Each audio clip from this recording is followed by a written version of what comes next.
Ever feel like you're kind of, stuck in the mud with your SEO? Yeah. Like spinning your wheels while everyone else is just zooming ahead? Yeah, I know that feeling. Well, good news. Today, we are digging into a strategy. It's like a total game changer. Uncovering keyword weak spots. Ooh, keyword weak spots. Okay, I like where this is going. Right. We're talking about those sneaky little shortcuts, in the search results, the ones your competitors probably haven't even noticed. And we've got, like, a mountain of expert insights to help us out today. Real-world examples, some seriously savvy analysis. I am so ready. Get ready to unlock some serious SEO knowledge, because by the end of this deep dive, you are going to know how to identify and then capitalize on, like, all those golden keyword opportunities. We're talking stealing traffic, ranking higher. My kind of strategy. Right, and putting in way less effort. Who doesn't love that? Who doesn't? All right, let's kick things off with the big question. What exactly are keyword weak spots? Okay, so imagine you're, searching for something online. You've got those top results, the ones that are like dominating page one. Right, the usual suspects. Exactly. Usually those are held by those big players, the ones with tons of resources. The big dogs. Keyword weak spots, think of it like the side streets in a bustling city. Ooh, okay. Yeah, less crowded, less competitive, but still leading you exactly where you need to go. Okay, I am liking this side street analogy. This is good. I'm already on board. But tell me, why are these weak spots so valuable when we think about the big picture of SEO? Because it's all about ROI, Yeah. right? Especially if you're just starting out or maybe you're working with, limited resources. Instead of battling those giants head to head, you're picking your battles. You're targeting those terms where you can actually rank, where you can actually gain some visibility. Be a bigger fish in a smaller pond. Exactly. Work smarter, not harder. Love it. Love it. Yeah. So it's about picking those battles, finding those pockets of opportunity where you can actually win. Exactly. And one of the coolest tools that we have for actually uncovering these weak spots is something called SERP analysis. SRP analysis. I'm not going to lie, that sounds a little intimidating. Okay, so think about it like this. You're Google, right? Okay. The ultimate matchmaker between the people searching and the websites. SRP analysis is like looking over your own shoulder to see what you're showing users when they search for something. Okay, so I'm getting into the mind of Google here. Yeah. Gotcha. What am I looking for? You're analyzing everything. First, you're scoping out the competition. Okay. Who's ranking for that keyword you're after? What kind of content are they putting out? What does their domain authority look like? You're sizing them up. So like competitive analysis, like almost spying on them a little bit. 100%, yeah. But it goes way deeper than that. You're also looking for what we call content gaps. Ooh, content gaps. Yes, those are the places where you can offer something unique, maybe something more comprehensive, something different than what's already ranking. Like finding your own little niche within a niche. Spot on. That's exactly it. Okay. This is where SRP analysis gets really, really fun, really interesting. So let's say you are in that sustainable living space, right? Okay. You notice that everyone and their mother is talking about how to reduce plastic use, which, great, amazing. Yeah. But no one is mentioning the environmental impact of fast fashion. Ooh. Content gap. Content gap. See, I'm getting it. And potentially a total gold mine for my website if I can create that content. You know what? I actually had a really similar experience recently. I was doing some research on productivity techniques. Okay. And there are tons of articles, right, about time management, which great, but almost nothing on managing your mental energy. Interesting. Yeah, and it was a total light bulb moment for me, so. I bet. I get it. That's the power of this, right? It not only shows you who you're up against, but it illuminates the path to creating content that no one else is creating. Content that stands out. But of course, there's a catch. There's always a catch. Always, right? Just because you found a potential weak spot doesn't mean it's automatically a winner. We also have to think about how many people are actually searching for these terms. Which brings us to keyword volume. Right, because what good is a keyword if nobody's actually typing it into Google? 100%. Right. Keyword volume tells us how many people are searching for that specific term every single month. And of course, the keywords with the higher volume have the potential to bring in way more traffic. So more volume equals more eyeballs on my content. Feels pretty straightforward, right? You would think so, but not so fast. Oh, no. While those high-volume keywords might sound amazing, they're also the most competitive. It's like trying to snag a reservation at a super, super popular restaurant, Oh, right. Everybody wants in. So you're going to have to bring your A game and then some. Right, right. So how do we find that balance then? Those keywords with decent volume, but without, the crazy competition. Well, that's where keyword difficulty comes in. It's all about understanding how much effort it will take to actually rank for a specific keyword. Think of it like checking the menu prices before you even walk into that Michelin star restaurant. I like that you're making sure it aligns with your budget and, your appetite. Exactly. And just like a menu has different sections, keyword difficulty can be broken down into a bunch of different factors.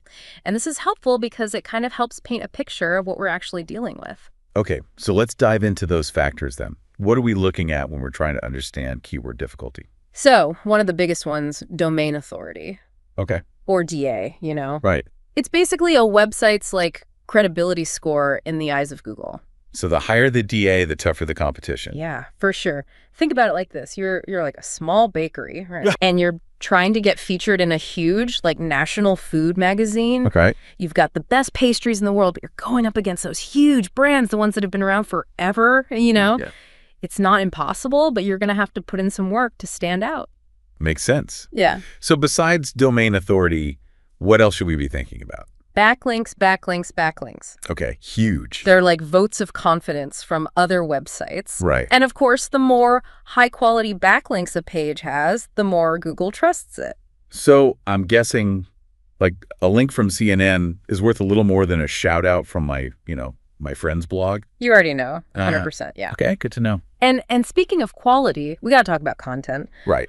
The content itself plays a major role in all of this, right? Right. So if those top ranking pages for the keyword you want, if they're really well written, if they're super in-depth, packed with visuals, that's a sign. That means Google really values high quality content for that search. Okay, so it's not about just throwing some words on a page and hoping for the best. You really gotta bring it. Exactly. Yeah. And this is, we were talking about keyword optimization earlier. Right. It's not enough to just throw your keyword in there a few times. You got to use it strategically. The page title, headings, image descriptions, all of it. You got to speak Google's language, basically. Make it crystal clear what you're all about. 100%. And then last but not least, we have user intent. Okay, user intent. This is where all that SERP analysis we talked about earlier comes back in. Okay. We got to remember, what is user intent? It's about understanding why someone is searching for a keyword in the first place. Right. What are they actually looking for? Right. Are they trying to buy something or are they looking for information? Okay. Are they trying to find a specific website? Okay. And so how does that then play into keyword difficulty?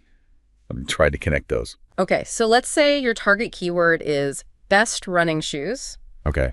If all the top results for that are product pages from huge brands. Yeah.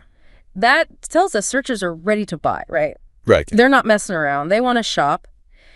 If you're trying to rank a blog post for that same keyword, even if it's an incredible, amazing blog post, it's going to be an uphill battle. So even if your content's great, if it doesn't line up with what Google thinks the searcher wants, it's just you're kind of DOA. It's like trying to sell winter coats in July, Right. You got to make sure content is in the right place at the right time. And, I know this might seem like a lot to keep track of. It's a lot. It's a lot, right? Yeah. So to keep it simple, we can group keywords into 3 different buckets: easy, medium, and hard. Okay, let's break it down. What makes an easy keyword so easy? Easy keywords, these are often what we call long tail keywords. Okay. They're longer, more specific phrases, and they typically have lower search volume. Can you give me an example? Yeah, for sure. So let's say you are a photographer and you specialize in family portraits in Chicago. Right. Instead of just going after family photographer, which is going to be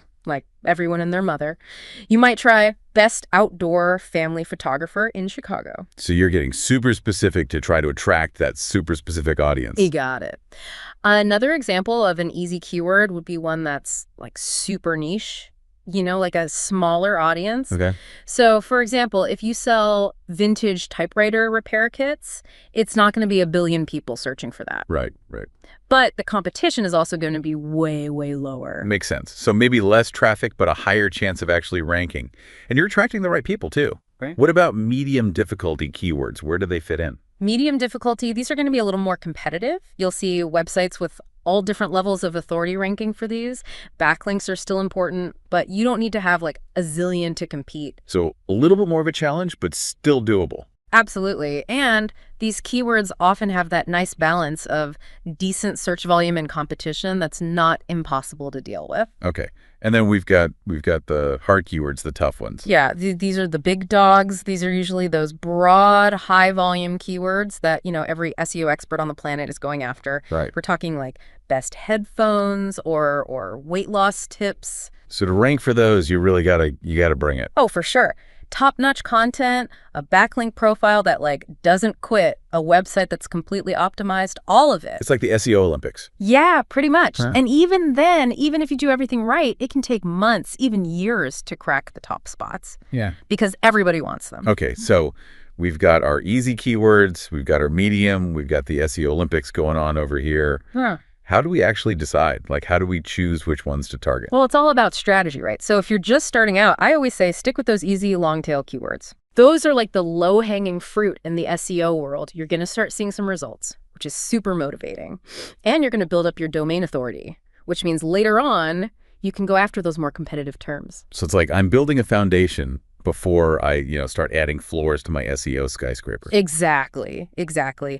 As your website gets more authority and you start to see what's working, what people are responding to, you can start adding in those medium difficulty keywords. And then if you're feeling really ambitious, you've got the resources, then you can set your sights on those high volume, super competitive, SEO Olympics keywords. Yeah, but you got to go in with a realistic mindset, Right.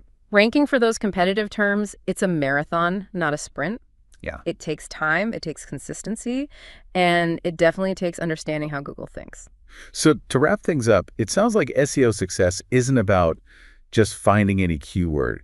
It's about finding the right keywords for your business, your audience, where you're trying to go. Yeah. Ambition, but achievable ambition. Totally. And you know me, I gotta say it.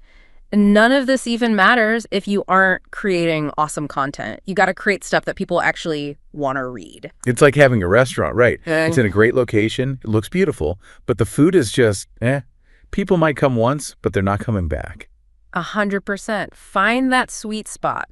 Visibility and value. Optimize for Google, but always right for humans. This has been awesome. We demystified keyword weak spots. We dug into syrupy analysis. We talked about balancing keyword difficulty and search volume.